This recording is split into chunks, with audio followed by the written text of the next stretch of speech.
ഒരുപാട് മക്കളായി മെസ്സേജ് അയക്കുന്നു SSLC ഓണം എക്സാമിന് മാത്സിൽ നിന്ന് വരാൻ സാധ്യതയുള്ള prove that questions separate videos ആയിട്ട് ചെയ്യുന്നു. ഒരുപാട് വീഡിയോസ് നമ്മൾ ചെയ്തിട്ടുണ്ട്. ഇനി എക്സാമിന് ഷുവർ ആയിട്ട് ചോദിക്കാൻ സാധ്യതയുള്ള കുറച്ച് ക്വസ്റ്റൻസുമായിട്ടാണ് സാറ് വന്നിട്ടുള്ളത്. സോ ആദ്യമേ പറയുന്നു, മക്കളെ എല്ലാ ഫ്രണ്ട്സിലേക്കും ഈ വീഡിയോ എത്തിക്കുക. ഇമ്പോർട്ടൻ്റ് ആയിട്ടുള്ള 3-4 ചോദ്യങ്ങൾ നമ്മൾ ചെയ്യുന്നുണ്ട്. ഓക്കെ, ആദ്യ ക്വസ്റ്റ്യനിലേക്ക് കടക്കാം. നമ്മുടെ ടെക്സ്റ്റ് ബുക്കിലെ സർക്കിൾസ് ആൻഡ് ആംഗിൾസ് ആണ് പലർക്കും തലവേദന. ഈസി ആയിട്ട് നമുക്ക് ഈ ഒരു പ്രോബ്ലം സോൾവ് ചെയ്യാവുന്നതാണ്. ആദ്യം ഈ ചോദ്യം മനസ്സിലാക്കുക എന്നുള്ളതാണ് ഫസ്റ്റ് സ്റ്റെപ്പ്.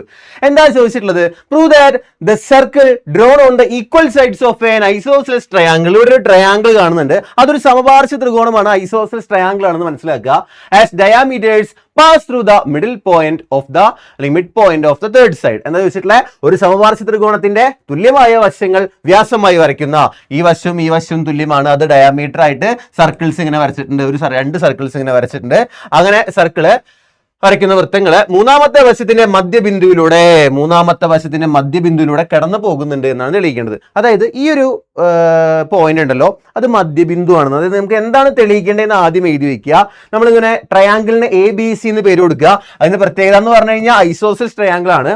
നമുക്ക് തെളിയിക്കേണ്ടത് P എന്ന് പറയുന്ന പോയിന്റ് ABയുടെ മധ്യബിന്ദു ആണെന്നാണ്. അതായത് PA യും PB യും ഈക്വൽ ആണെന്നാണ് നമ്മൾ തെളിയിക്കേണ്ട മെയിൻ ആയിട്ടുള്ള കാര്യം. അത് സെറ്റല്ലേ? എന്താണ് തെളിയിക്കേണ്ടത് എന്നുള്ള കാര്യം മനസ്സിലായല്ലോ. ഇത് നമ്മൾ മെല്ലെ ചെയ്യാനായിട്ട് പോവാണ്. അതുകൊണ്ട് സാർ ആദ്യം ചെയ്യുന്നത് ശ്രദ്ധിക്കുക, Pയും Cയും ഒന്ന് ജോയിൻ ചെയ്യുക. Pയും Cയും തമ്മിലൊന്ന് ജോയിൻ ചെയ്യുക. അപ്പോൾ നിങ്ങൾക്ക് 2 ട്രയാങ്കിൾ കിട്ടും. അപ്പോൾ ഓരോ സ്റ്റെപ്പ് പ്രൂവ് ദാറ്റ് ക്വസ്റ്റൻസ് ചെയ്യുമ്പോഴേ നമ്മൾ ചെയ്യുന്ന പരിപാടികൾ ഓരോന്നിനെ എഴുതി വെക്കുക. ജോയിൻ ആരൊക്കെയാ? PCയെ ജോയിൻ ചെയ്തപ്പോൾ നമുക്ക് 2 ട്രയാങ്കിൾ കിട്ടി. 2 ട്രയാങ്കിൾ ഏതൊക്കെയാ? APCയും BPCയും നമുക്ക് ആവശ്യമുണ്ട്. ഞങ്ങളോട് ചോദിക്കട്ടെ, ആംഗിൾ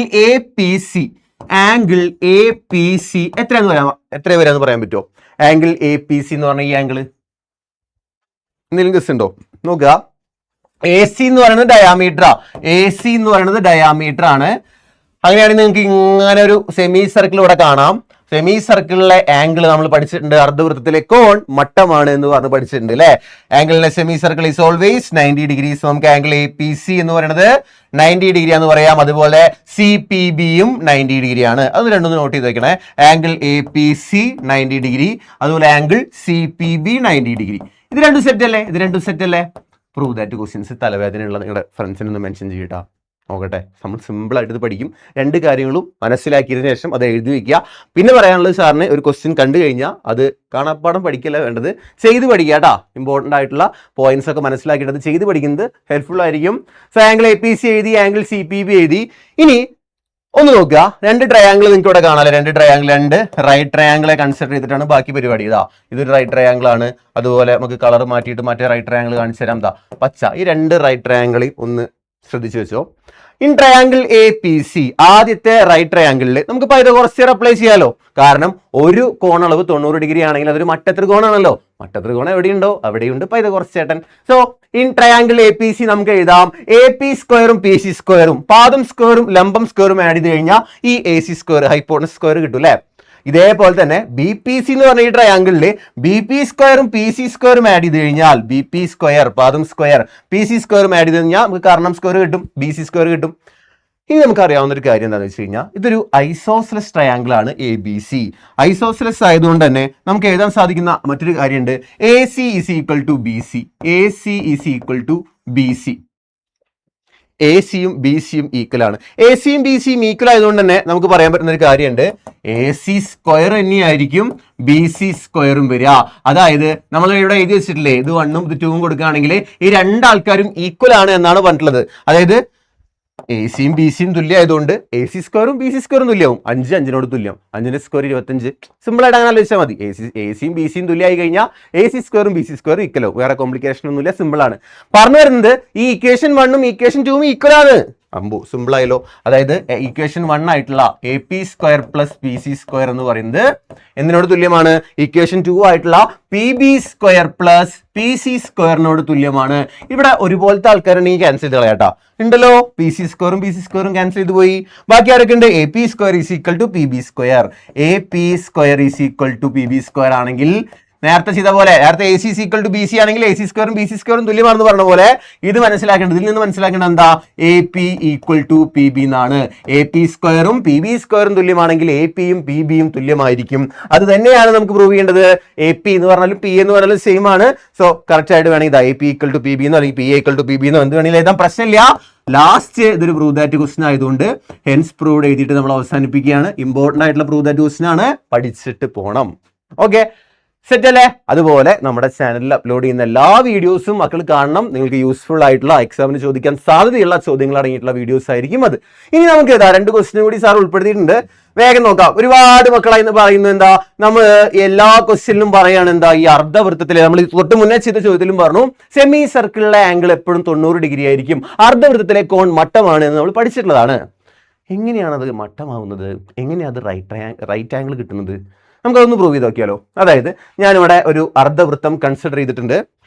നമ്മൾ തെളിയിക്കാനായിട്ട് പോകുന്നത് ഏതൊരു സെമി സർക്കിൾ എടുത്താലും അവിടെ ഒരു ആംഗിൾ ഇതാ എ ബി സി എന്ന് പറയുന്ന ആംഗിൾ എത്രയായിരിക്കും തെളിയിക്കാൻ പോകുന്നത്, 90 ഡിഗ്രി ആവുന്നതാണ് തെളിയിക്കാൻ പോകുന്നത്. ഇത് വൃത്തത്തിന്റെ കേന്ദ്രമാണ് ഒ. ഓയും ബിയും ആയിട്ടൊന്ന് യോജിപ്പിക്കാൻ പോവുകയാണേ. So first step join O B. അപ്പൊ നിങ്ങൾക്ക് എന്ത് കിട്ടും, ഒയും ബിയും യോജിപ്പിച്ചാൽ നിങ്ങൾക്ക് 2 ട്രയാങ്കിൾ കിട്ടുന്നതായിട്ട് കാണാം. ഏതൊക്കെയാണ് 2 ട്രയാങ്കിൾ? ആ 2 ട്രയാങ്കിൾ എന്ന് എഴുതാൻ പറ്റുമോ? ട്രയാങ്കിൾ ഒ എ ബിയും കിട്ടും, ഒ എ ബിയും കിട്ടും. അടുത്തത് ട്രയാങ്കിൾ ഒ ബി സിയും കിട്ടും, ട്രയാങ്കിൾ ഒ ബി സിയും കിട്ടും. ഓക്കെ ഓക്കെ, ഞാൻ ചോദിക്കട്ടെ, ഈ ഒ എ ബി കൺസിഡർ ചെയ്യുകയാണെങ്കിൽ നമുക്ക് പറയാം ഒ എയും ഒ ബിയും തുല്യമാണ്. കാരണം എന്താ, സർക്കിളിന്റെ റേഡിയസ് ആണ്. ഒ എയും ഒ ബിയും തുല്യമാണ്, സർക്കിളിന്റെ റേഡിയസ് ആണ്. അങ്ങനെ തുല്യമായതുകൊണ്ട് തന്നെ, സമപാർശ്വ ത്രികോണമായതുകൊണ്ട് തന്നെ ഈ ആംഗിളും ഈക്വൽ ആവും നമ്മൾ പഠിച്ചിട്ടുണ്ടല്ലോ. തുല്യവശങ്ങൾക്കെതിരെ കിടക്കുന്ന കോണുകൾ തുല്യമാണ്. therefore angle O A B equal to angle O B A, നമ്മൾക്കതിനെ എക്സ് എന്ന് പറഞ്ഞു വിളിക്കാം. ഇത് എക്സ് ആയിട്ട് കൊടുക്കണ്ട, ചുമ്മാ ഇത് എക്സ് എന്ന് പറഞ്ഞു കൊടുക്കണം. അപ്പൊ ഇത് എക്സ്, ഇതും എക്സ്, പ്രശ്നമില്ലല്ലോ. ഇതേപോലെ സിമിലർലി നമ്മൾ triangle O B C consider ചെയ്യുകയാണെങ്കിൽ ഇതേ ലോജിക്ക് ഇവിടെ അപ്ലൈ ചെയ്യാം. ഒ ബി സി എന്ന് പറഞ്ഞ ട്രയാങ്കിളിലെ ഒ ബിയും ഒ സിയും ഈക്വൽ, വീണ്ടും അതൊരു സമപാർശ്വ ത്രികോണമായി മാറി. അപ്പൊ ഏതൊക്കെ ആംഗിൾ ഈക്വൽ ആവും, ഈ കാണുന്ന ആംഗിളും തുല്യവശങ്ങൾക്കെതിരെ കിടക്കുന്ന ഈ 2 ആംഗിളും ഈക്വൽ ആവും. ഏതാ, ആംഗിൾ ഒ ബി സിയും ആംഗിൾ ഒ സി ബിയും തുല്യമായിരിക്കും. നമുക്ക് അവരെ വൈ എന്ന് പറഞ്ഞു വിളിക്കാം. നേരത്തെ എക്സ് ആണെങ്കിൽ ഇവനും വൈ ആണല്ലോ, വൈ എന്ന് പറഞ്ഞു വിളിച്ചു കേട്ടോ. നമുക്ക് തെളിയിക്കേണ്ടത് എന്താ, angle A B C 90 degree ആണ്. ഇനി ഈ ഒരു ട്രയാങ്കിൾ ഒന്ന് കൺസിഡർ ചെയ്തേ. കൺസിഡർ വലിയ ട്രയാങ്കിൾ ഉണ്ടല്ലോ, triangle A B C. A B സിയുടെ 3 ആംഗിളും കൂടി കൂട്ടുമ്പോൾ നമുക്കറിയാം 180 ഡിഗ്രി കിട്ടണം. ഏതൊരു ട്രയാങ്കിൾ ആണെങ്കിലും 3 ആംഗിൾസിന് സമം 180 ആണല്ലോ. അതായത് ഈ എക്സും പ്ലസ് ഈ കാണുന്ന ബി എന്ന് പറഞ്ഞ ആംഗിൾ എന്താ, ഈ എക്സും വൈയും കൂടി കൂട്ടിയതാണ് അല്ലെ. എക്സും എക്സ് പ്ലസ് വൈയും പിന്നെ ഈ കാണുന്ന ആംഗിൾ വൈയും പറഞ്ഞാൽ മനസ്സിലാക്കാട്ടോ. നോക്കിയേ, ഞാൻ ഇപ്പോൾ പറയുന്നത് എ ബി സി അല്ലെങ്കിൽ എ സി ബി എന്ന് പറഞ്ഞ ഈ ട്രയാങ്കിളിനെ കുറിച്ചാണ്. ഈ കാണുന്ന ആംഗിൾ ആയിട്ടുള്ള എക്സും ഈ കാണുന്ന വലിയ ആംഗിൾ ആയിട്ടുള്ള എക്സ് പ്ലസ് വൈയും, അതായത് എക്സും വൈയും കൂടി ചേർന്നല്ലേ ഈ ആംഗിൾ എക്സ് പ്ലസ് വൈയും, ഈ കാണുന്ന ആംഗിൾ ആയിട്ടുള്ള വൈയും ആഡ് ചെയ്ത് കഴിഞ്ഞാൽ എന്തായിരിക്കും കിട്ടുക, നമുക്കൊരു ട്രയാങ്കിളിന്റെ 3 കോണുകളുടെ തുക നമുക്കറിയാം 180 ആണ്. നമ്മൾ മെല്ലെ മെല്ലെ ആൻസറിലേക്ക് എത്താൻ പോവുകയാണ് കേട്ടോ. ഇവിടെ നോക്കുക, ഇവിടെ x plus x 2x, y plus y 2y equal to 180 degree. Which means x plus y എന്തായിരിക്കും, ഇവിടെ 2x പ്ലസ് 2y, രണ്ടിലും 2 നമുക്ക് കോമൺ ആയിട്ടുണ്ട്. 2 പുറത്തേക്ക് എടുത്തു കഴിഞ്ഞാൽ ബ്രാക്കറ്റിനുള്ളിൽ എക്സ് പ്ലസ് വൈ എഴുതാൻ കുഴപ്പമുണ്ടോ, ഇല്ല സാറേ, 180. അങ്ങനെയാണെങ്കിൽ എക്സ് പ്ലസ് വൈ എന്തായിരിക്കും, എക്സ് പ്ലസ് വൈ എന്ന് പറഞ്ഞു കഴിഞ്ഞാൽ 180/2 ഈസ് ഈക്വൽ ടു 90 ഡിഗ്രി. ശരിക്കും എക്സ് പ്ലസ് വൈ ആരാ നോക്കിയേ, ആംഗിൾ ബി ആണ്, അല്ലെങ്കിൽ ആംഗിൾ എ ബി സി ആണ്. So angle A B C നമുക്ക് എന്ത് കിട്ടി, 90 ഡിഗ്രി എന്ന് കിട്ടി അല്ലെ. എക്സും വൈയും കൂടി ചേർന്നല്ലേ എക്സ് പ്ലസ് വൈ അല്ലടാ മുത്തുമണികളെ, ആംഗിൾ എ ബി സി. അതായത് അത് അർദ്ധവൃത്തത്തിലെ കോണാണ്.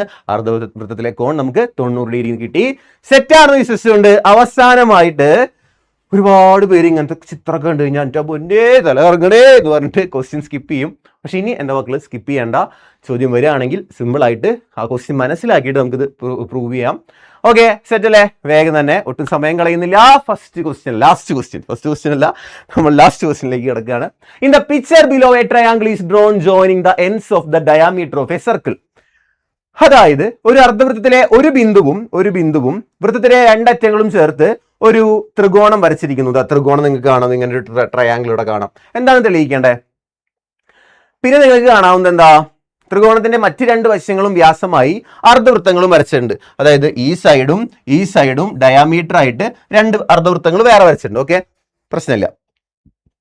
രണ്ടാം ചിത്രത്തിലെ നീലയും ചുവപ്പുമായ ഈ നീലയും ചുവപ്പും ക്രസന്റ് എന്ന് പറയാം, കുറച്ച് നൈസായിട്ടുള്ള എന്താ പറയുക, കുറച്ച് അംശങ്ങൾ എന്നൊക്കെ പറയും വൃത്തത്തിന്റെ. ഈ രണ്ട് ആൾക്കാരെയും കൂടി കൂട്ടിക്കഴിഞ്ഞാൽ ചന്ദ്രക്കല എൻ്റെ അമ്മേ പരപ്പളവുകൾ കൂട്ടിയാൽ ത്രികോണത്തിന്റെ പരപ്പളവ് കിട്ടുമെന്ന് തെളിയിക്കണം. എന്താ തെളിയിക്കേണ്ടേ? നീലയും ചുവപ്പുമായ ഈ ആൾക്കാരുടെ നമ്മളിവിടെ ഇംഗ്ലീഷിൽ എങ്ങനെയാ പറഞ്ഞിട്ടുള്ള ക്രസൻസ് എന്ന് പറഞ്ഞിട്ടുള്ളത്, അത് correct. Crescent in the second picture. ഇത് രണ്ടും കൂടി കൂട്ടിക്കഴിഞ്ഞാൽ ഇവനെയും കൂടി കൂട്ടിക്കഴിഞ്ഞാൽ എന്താ കിട്ടേണ്ടത്? ട്രയാങ്കിളിന്റെ പരപ്പളവ് കൂട്ടിയാൽ ത്രികോണത്തിന്റെ പരപ്പളവ് കിട്ടുമെന്ന് തെളിയിക്കണം. ഇതേ ചിത്രം തന്നെ നിങ്ങൾക്ക് ഞാൻ കാണിച്ചു തരാം. ഫസ്റ്റ് ചെയ്യുന്ന സ്റ്റെപ്പ് ഒന്ന് മനസ്സിലാക്കി വെക്കുക. ട്രയാങ്കിളിന്റെ വശത്തിന് ABC എന്ന് കൊടുത്തു കഴിഞ്ഞാൽ നമുക്കറിയാം ഈ ട്രയാങ്കിൾ എന്ത് ട്രയാങ്കിളാ? ഇവിടെ ഉണ്ടാക്കുന്ന ആംഗിൾ 90 ഡിഗ്രിയാണ്, കാരണം അർദ്ധവൃത്തത്തിലെ കോൺ മട്ടമാണ്. ഈ ട്രയാങ്കിൾ ABC എന്ന് പേര് കൊടുത്തു കഴിഞ്ഞാൽ അതൊരു റൈറ്റ് ട്രയാങ്കിൾ ആയതുകൊണ്ട്, മട്ട ത്രികോണം ആയതുകൊണ്ട് നമുക്ക് പറയാം ഇതാണ് അതിന്റെ പാദം, ഇതാണ് അതിന്റെ ലംബവശം. കാരണം എന്ന് പറഞ്ഞാൽ 90 ഡിഗ്രിയുടെ ഓപ്പോസിറ്റ് കിടക്കുന്ന A ആയിരിക്കും. സോ നമുക്ക് അക്കോർഡിംഗ് ടു പൈതഗോറസ് തിയറം നമുക്ക് പറയാവുന്ന കാര്യമുണ്ട്, A² = B² + C². നമ്മൾ രണ്ട് സൈഡിലും പൈ വെച്ച് മൾട്ടിപ്ലൈ ചെയ്യാം, ഏതെങ്കിലും കോൺസ്റ്റന്റ് വെച്ച് മൾട്ടിപ്ലൈ ചെയ്യാലോ. സാർ ഇപ്പോൾ പൈ വെച്ച് മൾട്ടിപ്ലൈ ചെയ്യുമ്പോൾ ഇവിടെ πA² = πB² + πC² എന്ന് കിട്ടുന്നു. ഇനി എല്ലാ ടേമിനും ത്രൂ ഔട്ട് ഞാൻ 4 വെച്ച് ഡിവൈഡ് ചെയ്യണേ. അപ്പൊ എന്താ കിട്ടുക? πA² = πB² + πC² എന്ന് കിട്ടുന്നു. അതായത് π × A² നമുക്ക് A/2² എന്ന് പറഞ്ഞിട്ട് എഴുതാം.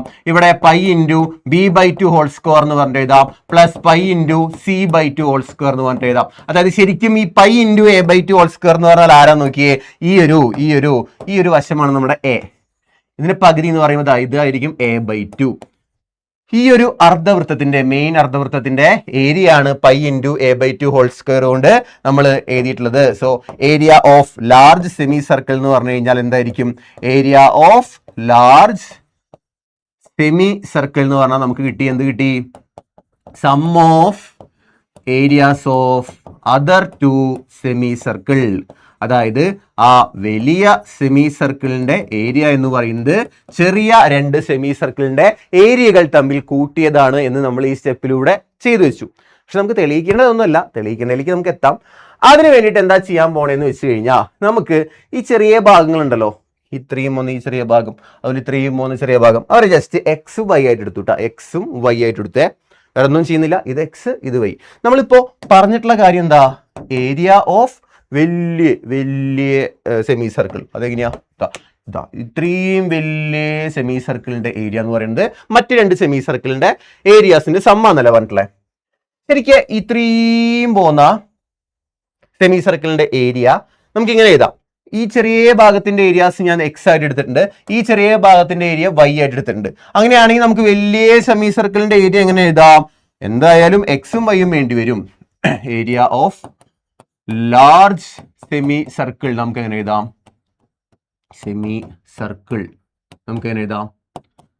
ഈ X ഇതിന്റെ ഏരിയ, ഈ Y ഇത്രയും ഭാഗത്തിന്റെ ഏരിയ, പിന്നെ ട്രയാങ്കിളിന്റെ ഏരിയ അല്ലേ. അപ്പൊ നമുക്ക് എഴുതി കൂടെ X + Y + area of triangle. Xഉം Yയും പിന്നെ ട്രയാങ്കിളിന്റെ ഏരിയയും കൂടി ചേർന്നതാണ് വലിയ അർദ്ധവൃത്തത്തിന്റെ എന്ത് വരുന്നത്? വലിയ അർദ്ധവൃത്തത്തിന്റെ എന്ത് വരുന്നത്? പരപ്പളവ് വരുന്നത്. ഓക്കെ, സോ ഇത് നമുക്ക് പറയാം, ഈ വലിയ അർദ്ധവൃത്തത്തിന്റെ പരപ്പളവായിട്ടുള്ള X + Y + area of triangle എന്ന് പറയുന്നത് ശരിക്കും ആരാണ്?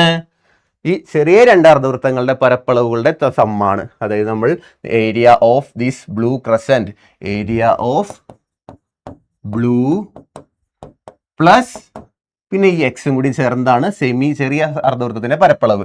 Area of blue crescent plus X plus area of red plus Y. ഇത്രയേ ഉള്ളൂ. ഒന്നുകൂടി പറയാം, വലിയ അർദ്ധവൃത്തത്തിന്റെ പരപ്പളവ് എന്ന് പറയുന്നത് ചെറിയ അർദ്ധവൃത്തത്തിന്റെ പരപ്പളവുകളുടെ തുകയാണ്. സോ നമ്മൾ ഈ ഒരു സെമി സർക്കിളിന്റെ ഏരിയ കാണാൻ നമ്മൾ എന്താ ചെയ്യുന്നത്? ഈ ബ്ലൂ കളർ ക്രസന്റിന്റെ ഏരിയയും ഈ Xും കൂടി ചേർത്ത് കഴിഞ്ഞാൽ ചെറിയ അർദ്ധവൃത്തത്തിന്റെ പരപ്പളവായി. അതുപോലെ ഈ റെഡിഷ് ആയിട്ടുള്ള ഈ ഭാഗം ഉണ്ടല്ലോ, ഇത്രയും പോകുന്ന ഈ അർദ്ധവൃത്തത്തിന്റെ പരപ്പളവ് ആണ് എന്താ ചെയ്യേണ്ടേ? ഇത്രയും പോകുന്ന ഈ റെഡ് ചന്ദ്രക്കലയുടെ ഏരിയ എടുത്തു, പ്ലസ് ഈ ഒരു Y കൂടി എടുത്തു. അതാണ് ഇവിടെ എഴുതുന്നത് കേട്ടോ. ലെഫ്റ്റ് സൈഡിലും RHS ഉം LHS ഉം RHS ഒന്ന് ശ്രദ്ധിച്ച് നോക്കിക്കഴിഞ്ഞാൽ കോമൺ ആയിട്ട് ചില ആൾക്കാരെ കാണാൻ പറ്റും, അങ്ങനെയുള്ളവരെ ഒഴിവാക്കി കളയാതെ x+y ഇവിടെയുണ്ട് x+5 അങ്ങനെ ക്യാൻസൽ ചെയ്ത് കളയുമ്പോൾ നമുക്ക് ആവശ്യമുള്ള ആളെ കിട്ടി. ഏരിയ ഓഫ് ട്രയാങ്കിൾ എന്ന് പറയുന്നത് മറ്റാരുമല്ല, ഫൈനൽ ആൻസർ ഏരിയ